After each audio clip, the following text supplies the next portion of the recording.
नमस्कार, मैं अमन और आप देख रहे हैं वीके न्यूज। मॉनसून सत्र चल रहा है और संसद में लगातार हंगामे भी। कांग्रेस के कथित नाटकों से सब परेशान है। कभी किसानों के नाम पर हो हल्ला, तो कभी महंगाई का रोना, तो कभी पेट्रोल डीजल पर गिरते सियासी आंसू ले देकर सियासी नौटंकी जारी है। और इस नौटंकी में संसद का मूल्यवान समय बर्बाद हो रहा है। और ये सब होता देख पीएम मोदी को गुस्सा भी फूट पड़ा है। दरअसल प्रधानमंत्री नरेंद्र मोदी ने मंगलवार को बीजेपी संसदीय दल की बैठक में कांग्रेस पर जमकर निशाना साधा। पीएम मोदी ने कहा कि कांग्रेस ना तो सदन नहीं चलने दे रही है और ना ही चर्चा में भाग ले रही है। इसके साथ ही उन्होंने ये भी कहा कि कोविड-19 पर जब बैठक बुलाई गई तो कांग्रेस ने बहिष्कार भी किया और दूसरे दलों को आने से रोक दिया। सिर्फ यही नहीं, बैठक में पीएम नरेंद्र मोदी ने बीजेपी सांसदों को सलाह देते हुए कहा कि विपक्ष खासकर कांग्रेस के इस काम को जनता के सामने एक्सपोज करे। पीएम मोदी ने बीजेपी सांसदों से कहा, 16 अगस्त के बाद आप सभी अपने अपने क्षेत्रों में जाएं और सरकार की 8 योजनाओं की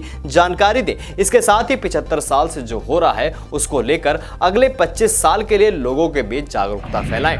इसके साथ ही बीजेपी अब हर एक काम जनता के बीच लेकर जाएगी, जनता को समझाएगी और विपक्ष का काला चिट्ठा भी सबके सामने खोल देगी। दरअसल केंद्रीय मंत्री अर्जुन राम मेघवाल के मुताबिक प्रधानमंत्री मोदी ने कहा कि आजादी के 75 साल पूरा होने पर दो की टोली में 75 गांव और वहां 75 घंटे रुके लोगों के बीच गांव में देश की उपलब्धियां और देश की आजादी समेत तमाम चीजों के बारे में बताए हैं। पीएम मोदी ने कहा कि आजादी के 75 साल पूरा होने का कार्यक्रम सरकारी बनकर न रह जाए, इस कार्यक्रम में देश के जन जन की भागीदारी हो। इसके साथ ही पीएम मोदी ने बीजेपी सांसदों से कहा कि वे आम लोगों के बीच विपक्ष को एक्सपोज करें, खासकर कांग्रेस को। उन्होंने कहा कि आम लोगों को बताएं कि कैसे कांग्रेस पार्टी बैठक में शामिल नहीं होती और उसका बहिष्कार करती है। इसके साथ ही संसद भी नहीं चलने देती। ये बात अब जनता भी समझाएगी कि कांग्रेस किस तरह जनता का, देश का और सदन का समय बर्बाद कर रही है और कुछ नहीं।